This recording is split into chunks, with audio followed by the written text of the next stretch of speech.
আবৃত্তি করে শোনাতে পারি।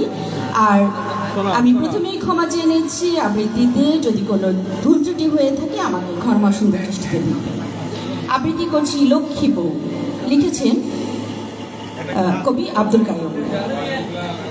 বউটা আমার লক্ষ্মী, ছেলে মেয়ে সাক্ষী, সংসারে যদি কিছু হয় তারা ওই দিকেই রয়, এটাই স্বাভাবিক। ঘর গোছাতে ভাই তার তুলনা নাই, পান থেকে চুন খসলেই তাই ঝামেলা হয়। বেয়াই বাড়ি দাওয়াত পড়ে মাথায় যেন বাজ পড়ে, বেয়াই বাড়ি যাওয়ার মতো একটা শাড়িও তার নেই। বাজার থেকে আনলে শাড়ি আলমারিতে তার জায়গা নেই। বড় ভাবি শাড়ি চুড়ি দেখলে শরীর জ্বলা যায়, এত সুন্দর শাড়ি চুড়ি ভাই জানে যে কোথায় পায়।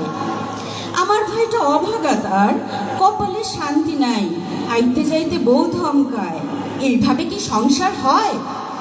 কাজের বুয়া সমস্যা সময় মতো আসে না, পাড়ার যত ঘটনা